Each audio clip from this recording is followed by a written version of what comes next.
Giddy. I'm giddy with excitement because today is Third Party Thursday and we got a guest.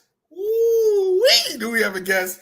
I hope that you stay and listen to what this man has to say because we're talking about training camp. This is the last show before training camp. What storylines are there? What's there to cover? Only one way to find out. Stick out through the intro. Boy Green meets Wudi.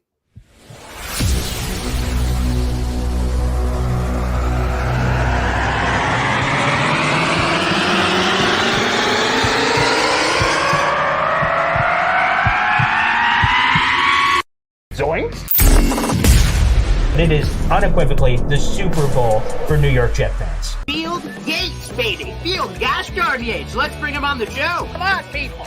Connor Rogers is joining the show. What's up, Connor? But Trevor Gosh darn Sycamore, baby, for me, personally, my favorite New York Jet of all time. Wow, it's great to be on. What an intro that was right there. Paul, nobody does an intro like you, man. Paul, you give the best intro of literally any podcast that I've ever.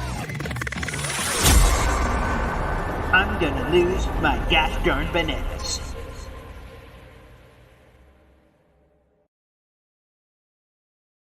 Welcome to another episode of Boy Green Meets Wudi. It is your boy, James Wudi. All caps, no caps. You know what it is. You know who this man is, the legend, Boy Green, the man of the channel. You already know what it is. But you also know who our third party is. I mean, we've been doing third party Thursdays for how long now? A lot of threesomes. A lot of them. But I think this time we got our biggest fish. A prop. Biggest fish to date. Allow me, it is an honor and a privilege to welcome the one, the only Jake Asman. Come on down. How you doing, good sir? Wow, what an intro. I mean, Boy Green is known for having the intro, but Wudi, that was unreal, man. Thanks for the kind words. Excited to be with you guys. Of course. Welcome. We are excited. We are excited to have you. Absolutely, and I'll jump in to say this. So, like, I say, just to address the elephant in the room, Rick Kent, part of the Boy Green Coffee Club. Boy Green, that's the old intro, man. You pressed the wrong button. No.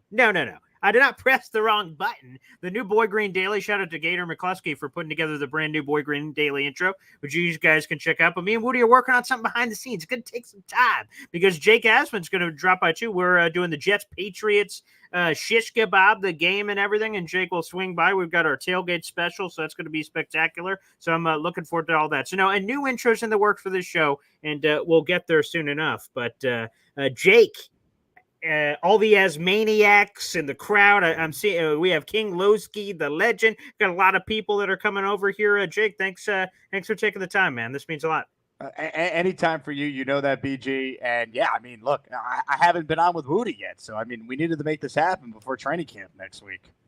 That's true. So I guess I'll start off with this, Jake. What is the number one storyline not named Hassan Reddick heading into New York Jets training camp next week? What would be top billing for you as we're heading into next week? So I'm glad you said not named Reddick, so then I could just throw out just Aaron Rodgers, because like there's going to be some story, whether he's asked about the mini camp, Egypt, how he's feeling. There's going to be something Rodgers related the first couple of days. Once it settles in that he's Aaron Rodgers and he starts throwing dimes at practice like he did all last summer and like what he did during OTAs, I think the focus will shift to two things both on offense. One, the offensive line, how they're gelling. How does Olu look if Tyron's not playing every rep or they're giving him some rest days, especially early on? And then I think, two, the wide receiver room. We know they have Garrett Wilson. We know Mike Williams is not going to practice until probably at least August. The other guys, how does Lazard look? Is Gibson taking a step? Malachi Corley got signed. How does he look with Aaron Rodgers throwing to him? I think the receiver room is something we're going to focus in a lot on throughout the summer. Go ahead, Woody. Yeah, no, that's exactly where I'm looking. I'm looking at those receivers. I feel like as we progress throughout the season, we know Garrett is Garrett, right? We know Mike Will. I mean, we hope at the ACL tear is Mike Will, but that third receiver, who is your odds-on favorite to be the wide receiver 3? Is it Gibson, who was flashing during OTAs? Is it the Yak King, Malachi Corley. Who do you got for your wide receiver 3 this year? I think it's going to end up by the end of the year being Corley establishing himself as the guy, but I don't know if there'll be a clear-cut number 3 early on. It's interesting because I think if you break down like the target shares, it's going to be Garrett 1. Then after that, it wouldn't shock me if Brees was 2 or Conklin was in the mix as well. I think Conklin could definitely be top 3 in targets on this team. And then as the year goes on, I would expect Corley to get more acclimated and be featured more in the offense. And then if Mike Williams is healthy, that changes things too. So I think there's an unknown there. As far as like the actual depth chart, wide receiver 3, it wouldn't shock me if it's Xavier Gibson, at least early on. They gave him a chance. Now, I think Lazard will get a lot of opportunities early as well, but Lazard's got to play well because I don't think they're just going to hand him a starting gig on this team. He's going to have to earn it, and Gibson's going to push him. And, based on what we heard from the OTA portions of the offseason, Gibson was playing well, and he was growing. And Rodgers thinks very highly of him, had good chemistry with him even last summer. So I'm excited to see what he could do. I think Corley's real value you'll start to see with the pads come on because you can hit people a little more because he's so good after the catch. As we all know, his nickname was the Yak King in college. So I'm excited, man. You can make a case for a lot of different guys. I think Lazard is certainly a storyline, though, just because of how bad he was last year and just Rodgers revitalized him, so to speak. Is it good news or bad news that you have so much optionality for Woody's question, that it's not obvious? That's not like Garrett Wilson, Devontae Adams, and blee, blah, blue, whoever it is. That it's not such an obvious thing. Is that good news or bad news? Well, if they had Devontae, I would say that's better than what we're talking about, right? I think that's what I'm saying. I don't think it's bad news. I don't know if it's good news, though. As long as someone establishes themselves as the guy, and it's not like, outside of Garrett Wilson and Mike Williams, who's hurt right now, who are they throwing to at receiver, then it's a problem. But I don't expect that to be the case. I think the Jets are banking on the fact some of these young guys can emerge, or if anything, maybe Lazard, he's never going to live up to the contract they gave him. But, if he's Mike Williams' backup, can he be a number 4 receiver on this team? I think he can. I don't think it's crazy to expect Lazard to be competent with Rodgers throwing to him again. So I think they're banking on all that. And I also think, once again, offensive coordinator Aaron Rodgers is going to recognize Brees Hall is amazing out of the backfield. It won't take till after the Giant game where Hackett's like, I didn't realize he was that good, to figure that out. So I think we're going to see a lot of Brees. I think the reports of Braylon Allen being much better out of the backfield than anyone realized. He could be a factor in the passing attack. I think if you look at Rodgers' MVP years, it was Devontae, and then look at the drop-off after that as far as targets and yards. I could see something similar with this team where Garrett's clearly the guy, and then after that, it could be based on a matchup and based on a particular game, who's the number 2, number 3 target in that game. Well, you actually just named somebody who I've been thinking about, Braylon Allen. I mean, depending on the month, we had different discussions on who would be that running back 2 to Brees's clear-cut 1. But now it's looking like Braylon is that guy. How do you feel like that room is shaping up? I mean, Tariq Cohen, I know he's more special teams, but, is he? I mean, I guess he's not getting busy in a Jet uniform. I mean, how do you see the breakdown of the running back room going into training camp? Because I think that's where things are going to get solidified. Yeah, another big story to watch for sure. Brees is the guy. We all understand that. After that, I mean, it could be Braylon Allen. It sounds like early on he's the front runner based on the reps that were reported from OTAs. But pads come on. Maybe Izzy Abanikanda could show you something. Isaiah Davis is there as well.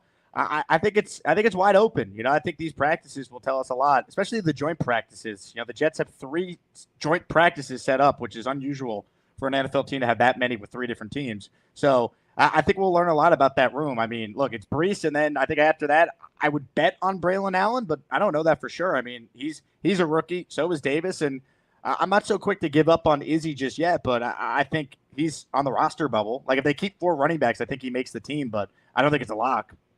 There may be some questions about RB2 on the Jets roster, but there's no question about Jets content creator number 1. That's Jake Asman here, who's on the program.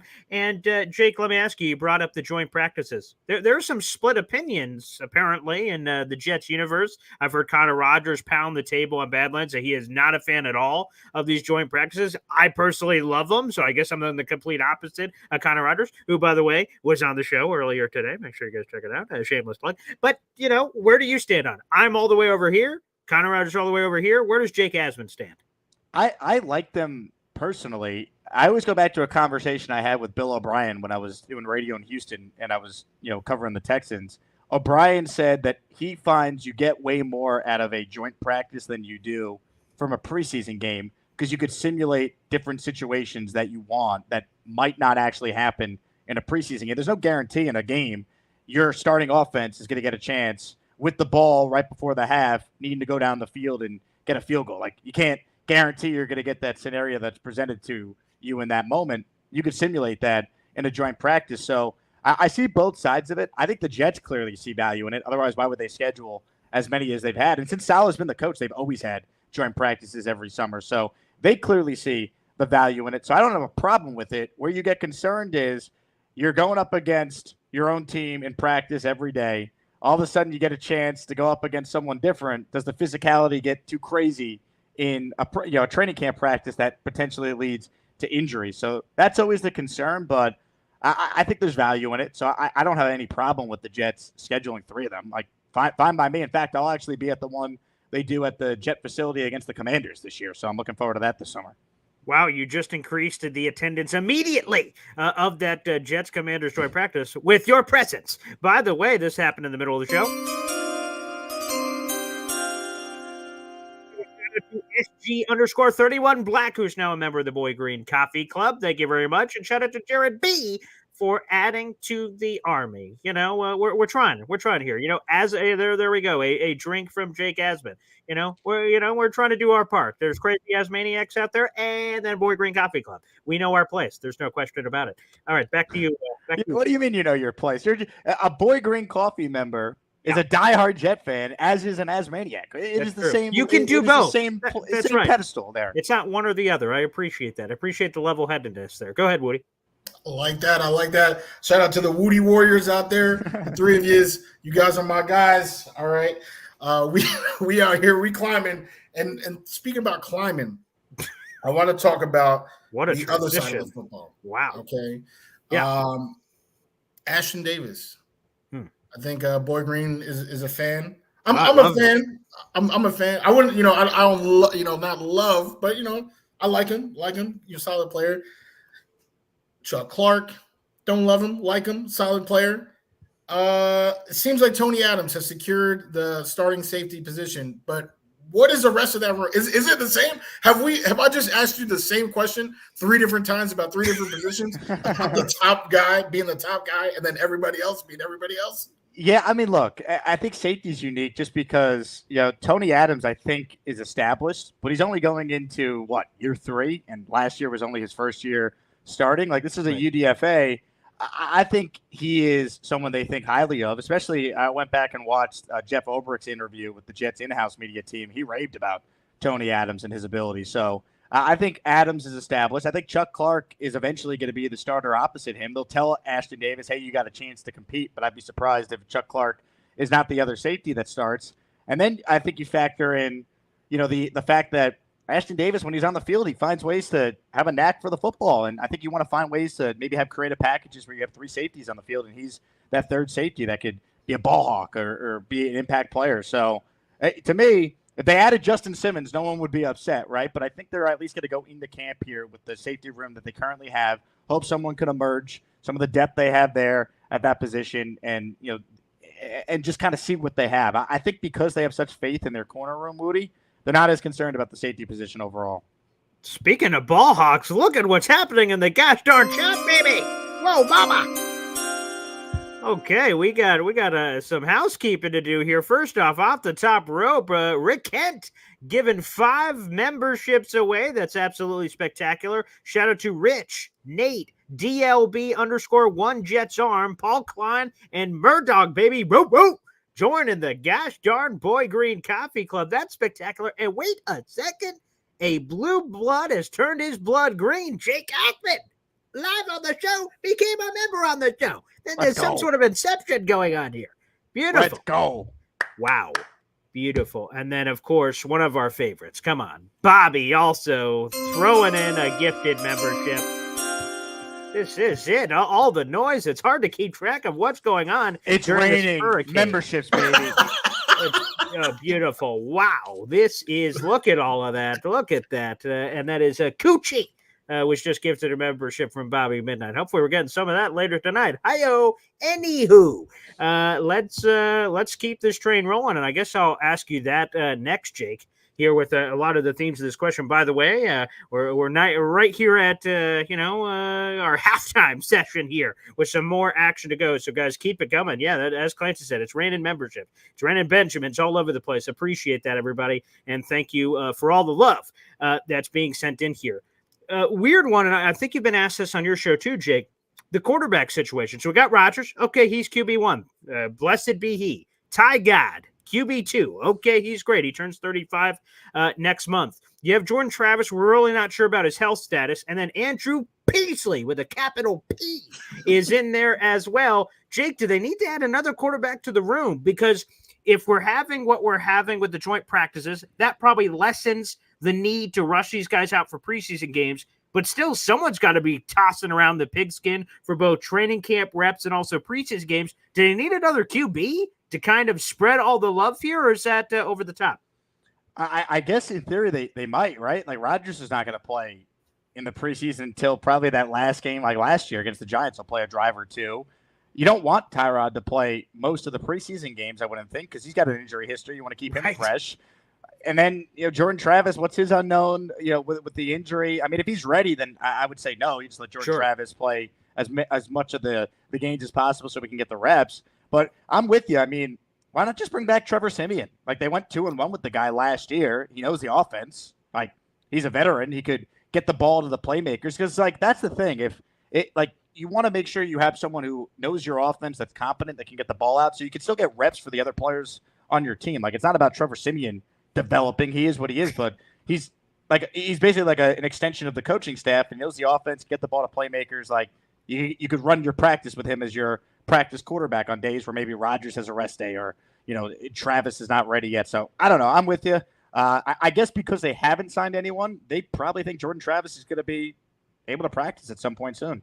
Which, by the way, I'm all for, and I hope all Jet fans, because we're kind of curious to see him, and he's like triple protected. It's one of those where we're seeing a young quarterback that we know is not going to be playing during the regular season. So it's like this great social experiment Madden video game, quite frankly, of potentially what that could be. Shout out to Bobby Midnight, a member for 3 months. Boy, Green Wudi, Jake, you guys are awesome. And yeah, Jake is killing the game, baby. Again, that gosh darn shop that's going to be opening later this week is spectacular. And another random, just because it's happening, we have no other choice.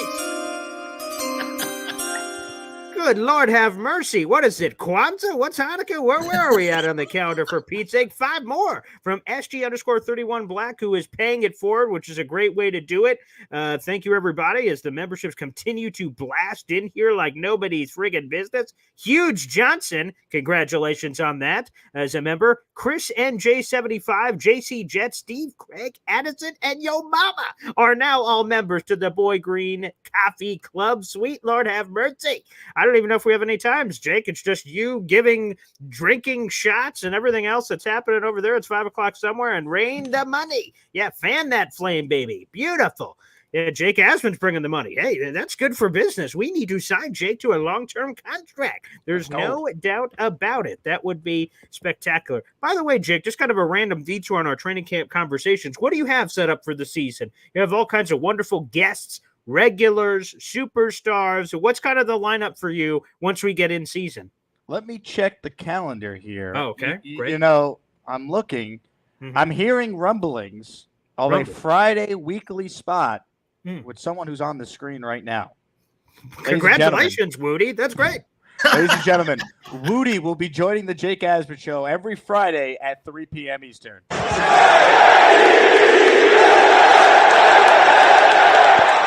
Great choice. He's a great guy. I love it. Now, Wudi, you are invited, but I will reveal the details. BG, should we do the grand reveal now? Let's do it. I've never said it. I have not announced it yet. Yeah, let's roll. Ladies and gentlemen, Boy Green will be joining the program Fridays at 3 p.m. Eastern time once the Jets kick off training camp. So, in theory, our first weekly spot is next Friday.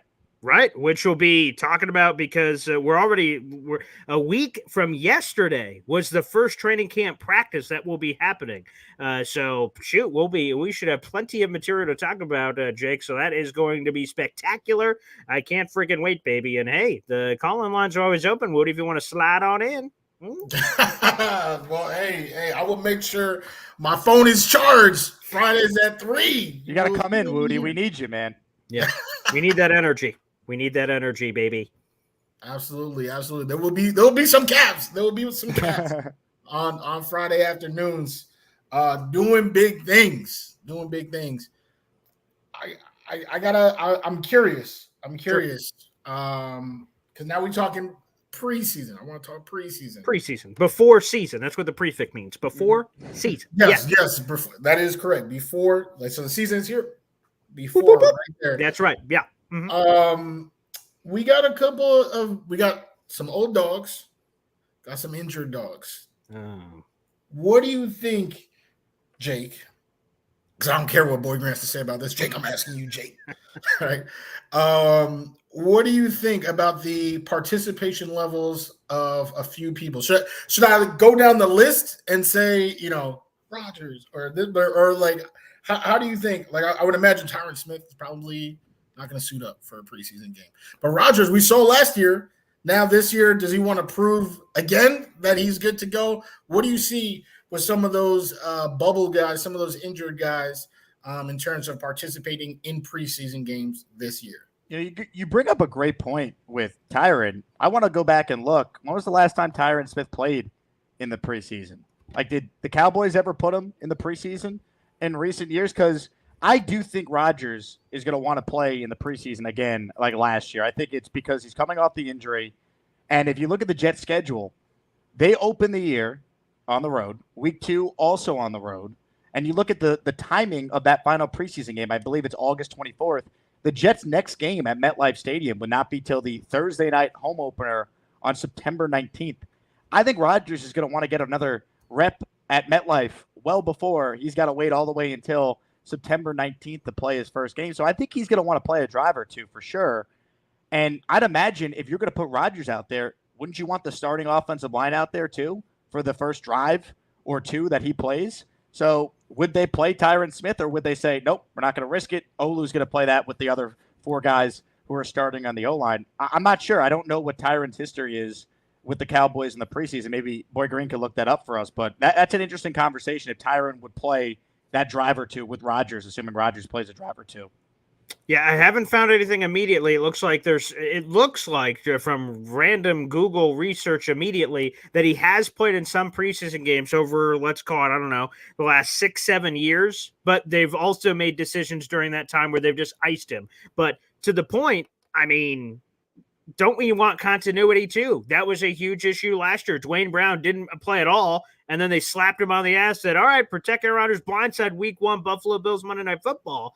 And the 49ers are even more imposing on the defensive side of the football than the Buffalo Bills are. So that's also an astute point that we want to make sure that we clean that up too. So, I wouldn't mind. I wouldn't mind seeing some of that action too. But the joint practices, that part of the equation should be pretty fun. I asked Connor Rogers this question earlier. Again, Boy Green Daily, check it out. Wink.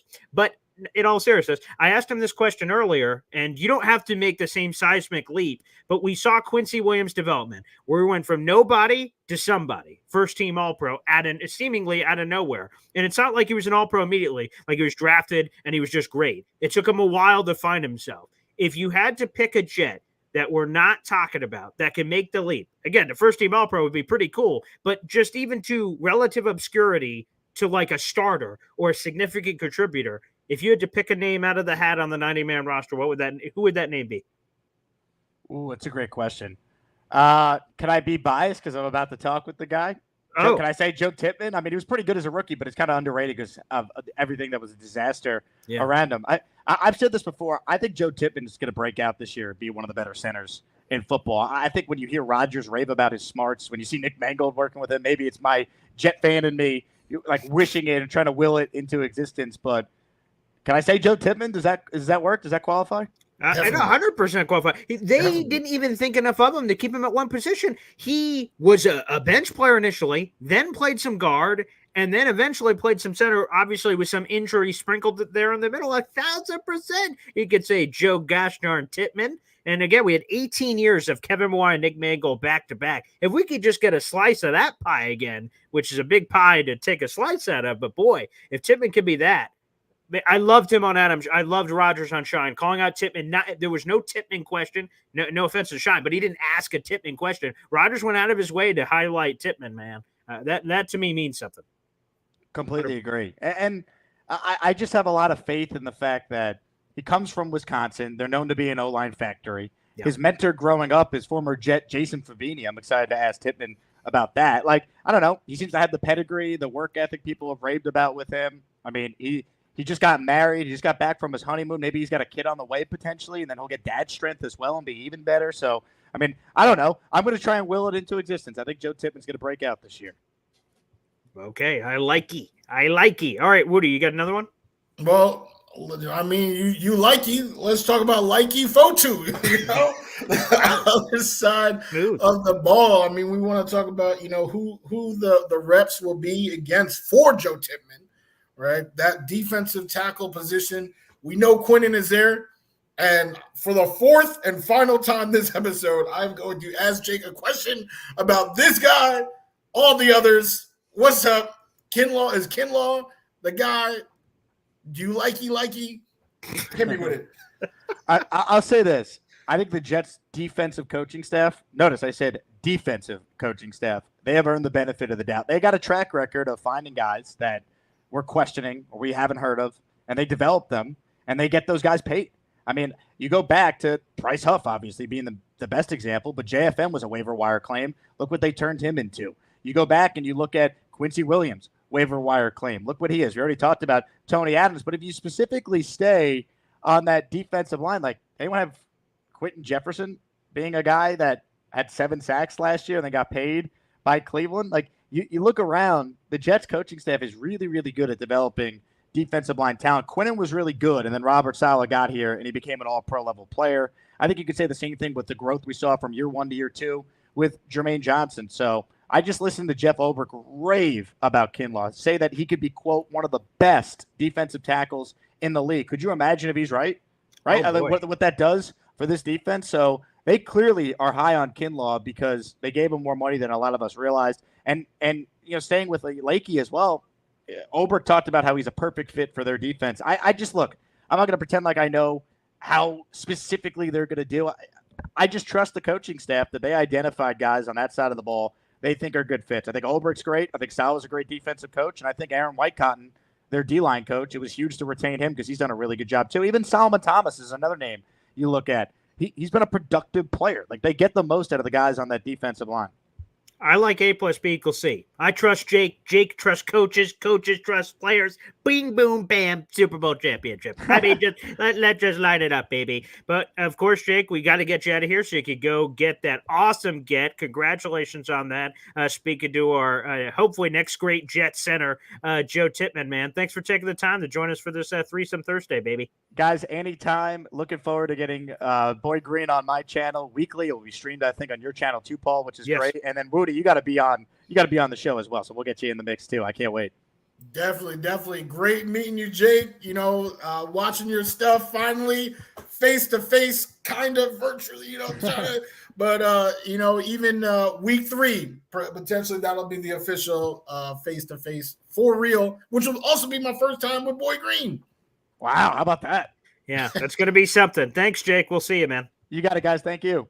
Yep, there he is, Jake Asman, baby, the host of the Gosh Darn Jake Asman Show. Make sure you guys run over to his channel at 4 o'clock, I believe, is the official time of that. He'll be speaking with New York Jets center Joe Tippmann. Great get there for Jake. All right, Woody, as we wrap up here, is there any final thoughts? Because the next time we talk, that will be report day for everyone else. Right now is report day for the rookies. Rookies and injured players, so anyone that are injured IR. That one's to me a little bit more gray. I don't know if that accounts for anyone that had any sort of injury during this offseason process or what, but still. So we'll get part of the team now and the rest of the team the next time we speak. That Tuesday at 3 o'clock, veterans will have already reported in the morning. Anything you want to get off your chest before training camp? Only thing I'll say is that I saw that Randall Cobb retired. Pour one out. I'm serious. When I saw it, I was like, it sucks because he clearly came to the Jets to play with Aaron and didn't get a chance to play with Aaron. He did catch that one touchdown, but it was from some other guy. I can't remember his name. Kind of irrelevant now, but so it sucks that he didn't get a chance to play with his friend. But then I was like, wait a second, how blessed the Jets wide receiver room is that there is no slot. Like last year, for him to get all of the snaps that he was getting kind of shows you the complete difference between this year and last year. I think there's a lot of confusion because people are like, the hopes were high last year. The hopes were high last year, and look at what happened. I think this team is much different than last year's team, and there is no spot for a Randall Cobb on this team. There's no spot for a lot of guys that were getting the charity last season. This team, this roster right here, right now, is way better. I'll just say that. I don't want to jinx nothing. I don't want to say nothing. But if you were saying, that's what they said last year, then you need to check yourself before you wreck yourself, because this is a whole different animal. You best believe that. Thank you to the 250 people live here that are watching, or the people that end up choosing to watch after the fact. Thank you to Jake Asman. Again, if you are watching live and we have 200 plus people in the room, make sure you head on over to Jake Asman's channel. You all know who he is, and that is going live at 4 o'clock, I do believe, with Joe Tippmann today here on July 18th. So make sure you guys head on over there and support Jake. And yes, I will be joining Jake every Friday at 3 o'clock starting next Friday, the 26th. And I have, of course, not that this needs to be said, but me and Wudi will continue our own show, which is 3 o'clock every Tuesday and Thursday. That won't be going anywhere. So I'm looking forward to that as well. Wudi, another good one in the books, baby.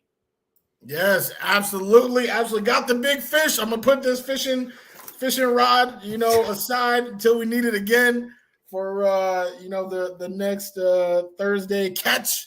That was the funniest thing, I think, of all time. When you all of a sudden went, I was like, whoa, what the hell? So that's good. Now I'm going to be honest. It now motivates me to get the biggest possible guest. I was already trying to do that, but now I just want you to keep pulling out the fishing rod at Ketchum and grabbing some magic carp and Gyarados or whatever else you can find in those waters. I will be searching the world. Yeah, we need to get a new a fishing rod emoji for the channel. We'll work on that, Rick, behind the scenes. That's a classic. That has to now be added. A Wudi emoji. That one also should be. Okay, let me put that on the list here. Wudi emoji, obviously. We got to get that on. And then the fishing rod emoji. Oh, yeah. I got to get that one, too. Okay. I'm working. I know Snowball's in, Italy or something. He's been our guy who's been making all our emojis. We'll work on that behind the scenes.